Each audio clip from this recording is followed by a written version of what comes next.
kataon. Samantala, silipin naman natin ang sitwasyon ngayon sa Manila South Cemetery kung saan tuloy-tuloy yung pagdating ng mga kababayan natin doon para bisitahin yung kanilang mga yumaong mahal sa buhay. Bagamat hindi pa naman ganun kasiksikan sa pila, ay inaasahan nila na dadagsa yung mga tao ngayong hapon na ito. At may ulat on the spot si JP Sagan. June, kumpara dyan sa iyong kinalalagyan, dito, gaya nga yung nabanggit, bagamat tuloy-tuloy ang pagdating ng mga tao ay hindi naman ganun kasiksikan.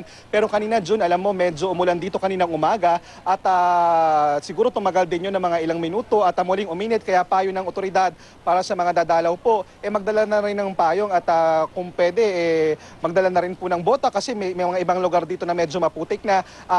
Wala pa namang untoward incident na nai-report ngayon ang Manila Police District, pero muling paalala ng otoridad sa mga dadalaw pa ngayong araw na makiisa sa pagpapanatili ng peace and order situation.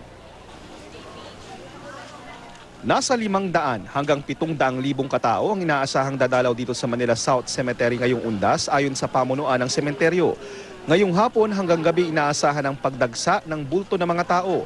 Pero ayon sa pamunuan ng Manila South Cemetery nitong Miyerkules pa lang ay may mga dumadalaw na sa kanilang mga namayapang mahal sa buhay. Tinatayang 700 hanggang 900,000 ang nakahimlay sa Manila South Cemetery na may lawak na 25 ektarya. Sa lawak ng sementeryo, importante raw na hindi magkawalaan. Kaya ang mga bata nilalagyan ng tag bago pumasok sa sementeryo.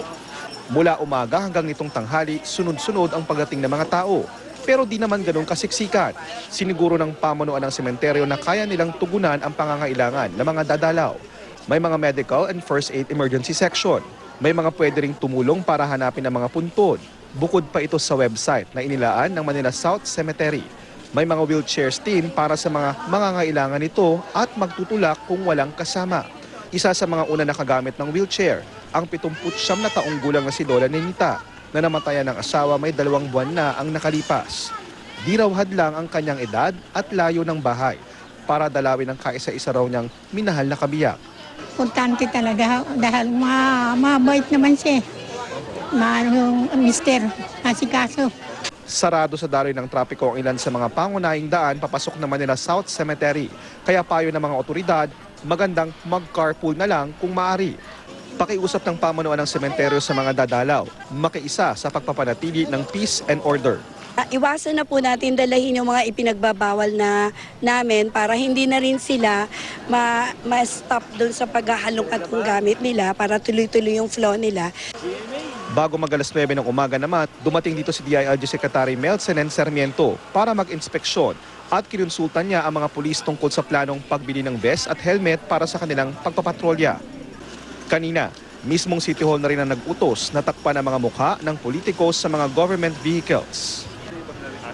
At June, syempre, kahapon na inupot na rin ng mga kasama natin dito, kaya nila Sandra Aguinaldo, na bawal ang mga EPAL posters dito at nakita nga natin na maigpit naman niya pinatutupad, bagamat may mga nakita tayong ilang local officials na umiikot-ikot na naman at may mga dalang, may mga mukha nila yung kanilang mga government vehicles at sa mga oras sa ito, bagamat medyo mainit, tuloy-tuloy lang pagdating ng mga kababayan natin.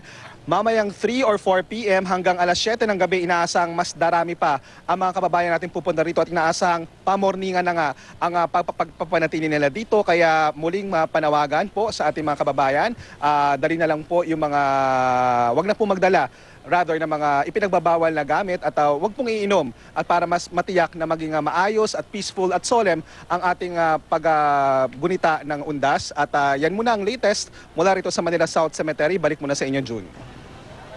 Maraming salamat, JP Soriano.